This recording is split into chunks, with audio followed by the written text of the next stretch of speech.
Que en el día de hoy vamos a tener varias entrevistas. Hay una especial que quería hacer desde hace tiempo. Es alguien que suelo leer y a quien no conozco personalmente. Este será nuestro primer entonces acercamiento.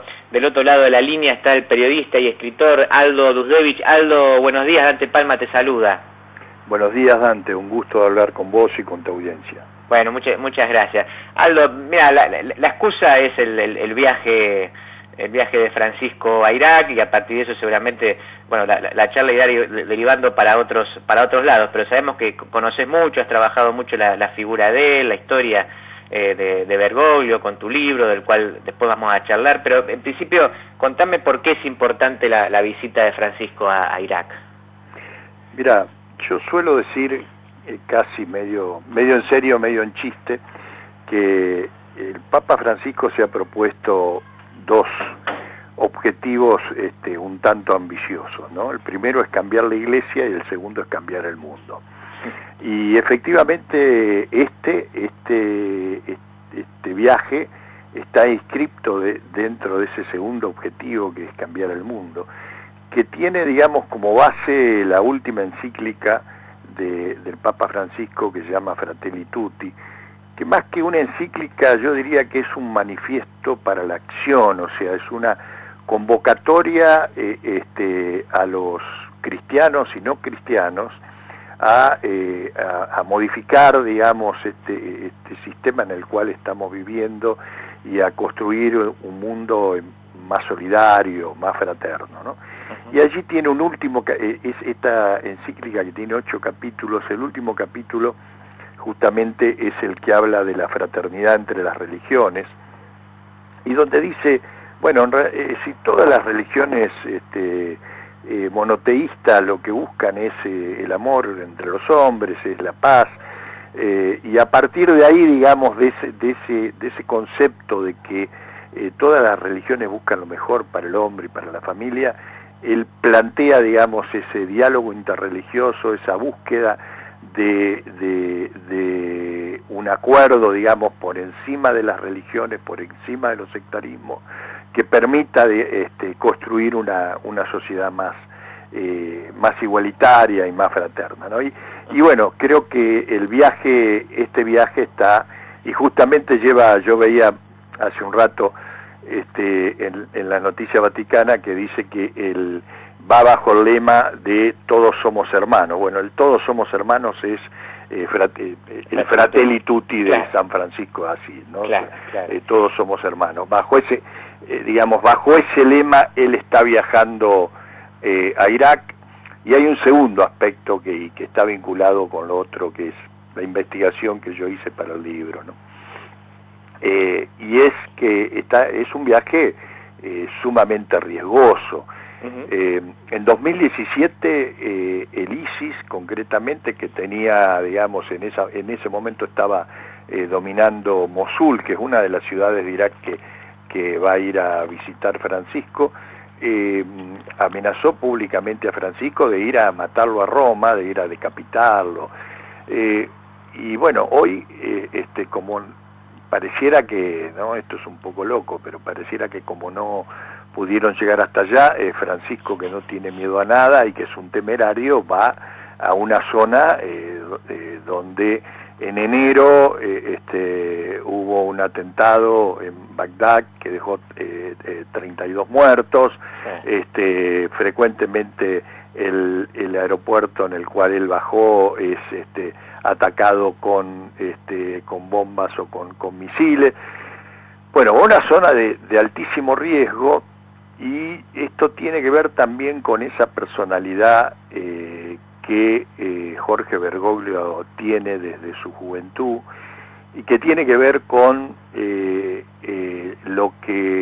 la actitud que él tuvo y la acción que él tuvo durante la dictadura, de exponerse, de arriesgar su propia vida para salvar la vida de muchos jóvenes que estaban siendo perseguidos, ¿no? Aldo, es absolutamente lo contrario de lo que nuestro buen amigo Horacio Berbisky ha venido pregonando durante tantos años. Claro, porque te iba a preguntar justamente sobre eso, por eso te interrumpí, porque digo, vos en 2019 publicás Salvados por Francisco, donde ahí recopilás, corregime si no, creo que son 25 testimonios de personas que, como indicabas recién, fueron salvados por Francisco, donde Francisco, como Bergoglio, se arriesga incluso él mismo en ese sentido. Y entonces la pregunta sería, ¿por qué publicaste ese libro? Entiendo que la respuesta me la acabas de dar. Digamos, ¿por qué en todo caso crees que desde algunos sectores del periodismo, o puntualmente en el caso de Berbisky, se había avanzado en una hipótesis contraria a la de tu libro? Bueno, yo digo siempre, si cuando me preguntan por qué escribí por indignación, ¿no? Por indignación que los argentinos por primera vez, y probablemente única en la historia, tenemos un papa argentino que además, digamos, hoy es el primer líder del mundo, que está pregonando, digamos, para el mundo ecuménico, ¿no? Es decir, porque esto excede totalmente a los católicos. Sus planteos y sus propuestas y sus prédicas tiene que ver con aquellos que son católicos y que no son católicos, ¿no? Y que durante muchos años, desde aquí, le hemos estado pateando los tobillos, porque había un señor periodista que se le ocurrió un día contar una historia que él presumió algunas cosas, inventó otras y le colgó el sayo de que había sido colaborador de la dictadura. Nunca nadie se ocupó, él no se ocupó de defenderse, Jorge Bergoglio, y nadie se ocupó tampoco de investigar, porque tampoco era tan difícil esta investigación que yo hice. Digamos, los testigos, los testimonios, la gente que empezó a contarme estaba bastante al alcance de la mano, pero bueno, nadie se había puesto a recopilar toda esta información y ponerlo, y contradecir a uno de los gurúes máximos del peronismo, del periodismo progresista de la Argentina. Bueno, eso fue lo que hice. Empecé yo con esta investigación en 2017 y publiqué este libro en 2019, donde se podría llamar el libro tranquilamente Refutando a Horacio Berbisky, porque en realidad me tomé el trabajo de leer una por una las acusaciones y desmentir una por una las acusaciones, pero además mostrar esta otra cara, que es no solo que no tuvo nada que ver como colaborador de la dictadura, sino que fue un hombre que puso en riesgo su vida, puso en riesgo su integridad, su vida, y la de la gente que estaba con él, por ayudar a jóvenes con los cuales no compartía políticamente, no compartía su pensamiento, no compartía un concepto ni de lucha armada, ni de revolución socialista, y sin embargo, digamos, actuó como un cristiano, como un buen cristiano en el sentido evangélico de ayudar a aquellos que que se acercaban a pedirle una ayuda, ¿no? Estamos charlando con Aldo Dufdevich, y Aldo, también, corregime, tengo entendido que vos militaste en Montoneros y que, bueno, luego rompés con ellos en el momento en que ellos determinan, la cúpula determina ir a confrontar con Perón, y que a partir de eso escribís la lealtad de los montoneros que se quedaron con Perón. ¿Cuál era el punto de vista entonces de estos montoneros que se quedaron con Perón, y por qué entonces la ruptura con la cúpula que pretendía ir para otro lado? La guerrilla tuvo dos o tres etapas, ¿no? La primera, que va hasta el 25 de mayo de 1973, cuando, digamos, el peronismo, los 18 años de proscripción del peronismo, donde había una dictadura de Onganía que decía que venía a quedarse durante 40 años, donde digamos se le estaba negado al 50% de la población votar a su partido, que era el Partido Peronista, donde se le impedía a su líder regresar al país. Bueno, todo esto, digamos, dio una situación de legalidad y de legitimidad para que grupos de jóvenes tomaran las armas en función de recuperar la democracia y de el retorno de Perón.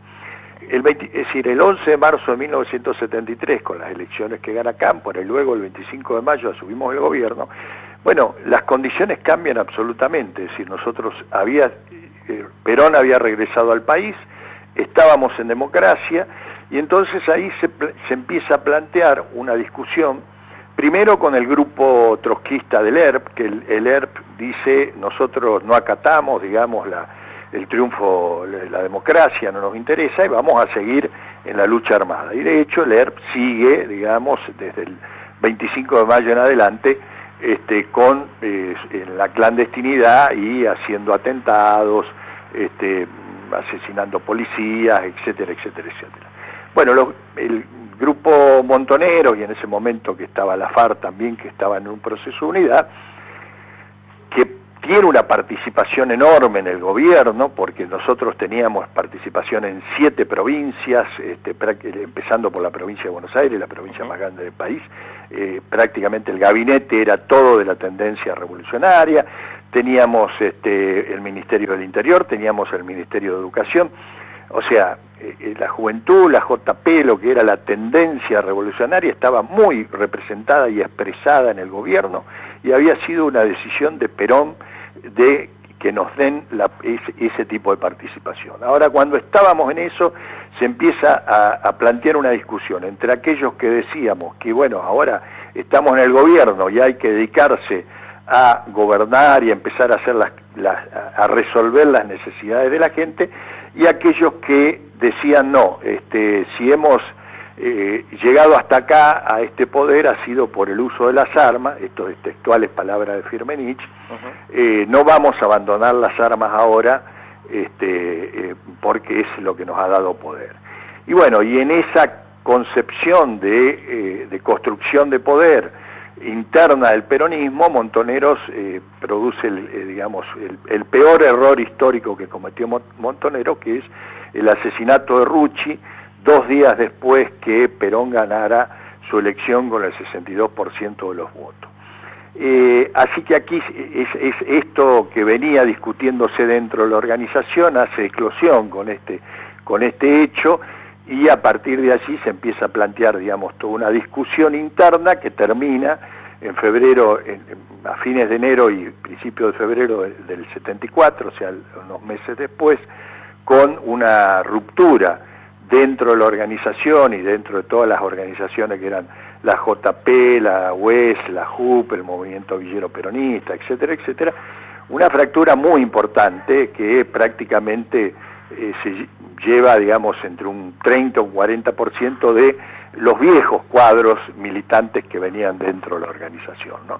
Y forman esto que se llama la JP Lealtad y los Montoneros Lealtad, que luego van a tener muy poca vida, digamos, porque no había espacio político a partir de una polarización muy fuerte que se produce, claro, y que con la muerte de Perón esta experiencia, digamos, se termina allí. Bueno, esto es un poco lo que yo cuento en ese libro, y que ese libro, más que contar la historia de este sector, de este grupo, lo que busca es reivindicar al tercer Perón, la figura del tercer Perón, que ha sido muy maltratada por los historiadores que son sobrevivientes de los grupos montoneros, de los grupos del ERP, y que se han dedicado, digamos, a denostar esa figura de Perón, lo mismo que han hecho, digamos, que Berbisky ha hecho lamentablemente con el Papa Francisco, ¿no?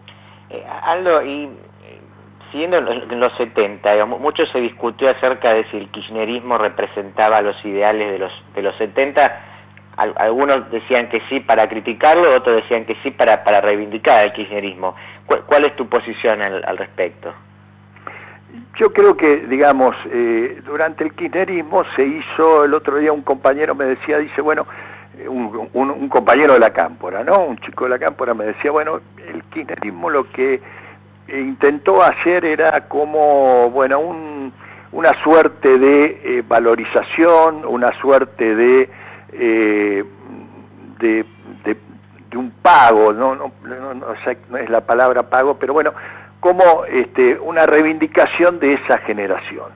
Y me decía, pero bueno, hoy ya eso ha sido, digamos, esa reivindicación ha sido hecha, ha sido suficiente, y nosotros no queremos quedarnos en ese lugar ahí arrinconado en el cual nos han puesto o nos hemos puesto, de ser una suerte de montonerismo residual y tardío, ¿no? Y bueno, porque hay mucho de eso, yo veo, es decir, hay mucho de eso, de gente que además no tenía ni siquiera edad. Hoy yo en las redes sociales suelo discutir con algunos que me hablan como si hubieran estado tirando tiros no sé cuántos años, y cuando yo veo, digo, pero escúchame, vos no tenés edad, no te da la edad para haber participado de esto, ¿no? Pero es una cosa de que se puso una moda muy intensa de que todo tenía que ser, y aquellos que no habían sido montoneros eran traidores, eran burócratas, no, mentira.